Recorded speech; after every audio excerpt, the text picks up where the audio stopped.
যোৱা 20 ফেব্ৰুৱাৰী এটা পথ দুৰ্ঘটনাই জোকাৰি গ'ল সমগ্ৰ মেৰাপানী অঞ্চল।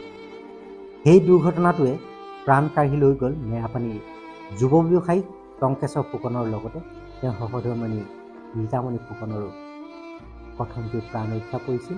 তেওঁলোকৰ একমাত্ৰ কন্যা কুচিয়ানা ফুকনৰ বৰ্তমানেও চিকিৎসাধীন কুচিয়ানাৰ।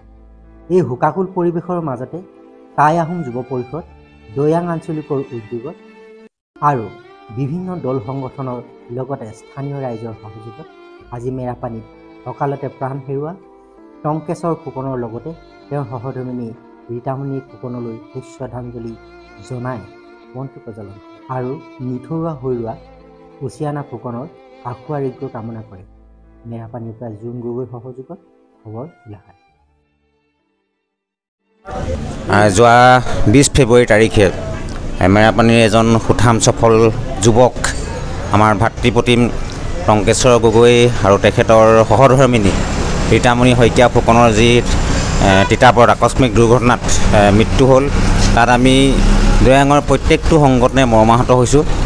আজি সেইবাবে টাই আহোম যুৱ পৰিষদ, দৈয়াং আঞ্চলিক সমিতিৰ উদ্যোগত আৰু দৈয়াঙৰ বিভিন্ন দল সংগঠনৰ সহযোগত বিশেষকৈ আজি ইয়াত উপস্থিত থকা অসম জাতীয় যুৱ ছাত্ৰ পৰিষদ, দৈয়াং আঞ্চলিক সমিতি, অনুসূচিত ছাত্ৰ সন্থা দৈয়াং আঞ্চলিক সমিতি, দৈয়াং আঞ্চলিক ছাত্ৰ সন্থাকে প্ৰমুখ কৰি দৈয়াঙৰ বিভিন্ন স্তৰৰ ৰাইজ আজি একত্ৰিত হৈ তেখেতসকলক শ্ৰদ্ধাঞ্জলি জ্ঞাপন কৰিছোঁ।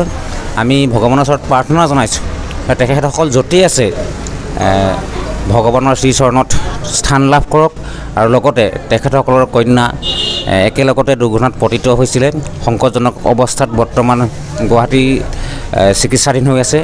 তেখেতৰো যাতে সোনকালে আৰোগ্য হৈ আমাৰ মাজলৈ ঘূৰি আহে তাকে ভগৱানৰ ওচৰত প্ৰাৰ্থনা জনাইছোঁ। গুৱাহাটীত চিকিৎসাধীন হৈ আছে। এই কণমানিজনী আশু আৰোগ্য কামনাৰ লগতে টংকেশ্বৰ ফুকন আৰু ৰীতামণি শইকীয়াৰ আত্মাৰ সদ্গতিৰ বাবে আজি সমূহীয়াভাৱে ইয়াত বন্তি প্ৰজ্বলন কৰা হৈছে। গতিকে অতি দুখৰ বিষয়, যোৱাটোতো গুচি গ'ল পিতৃ মাতৃৰ নৱদম্পতি। ইয়াৰ পিছত যিজনী কণমানি বৰ্তমান চিকিৎসাধীন অৱস্থাত আছে, তেখেতো ভগৱানে আশু আৰোগ্য কামনা কৰিছোঁ, সোনকালে সুস্থ হৈ আহক। তাৰ বাবে আমি সমূহীয়াভাৱে আজি বন্তি প্ৰজ্বলন কৰাৰ লগতে সকলোৱে 1 মিনিট মৌন প্ৰাৰ্থনা কৰি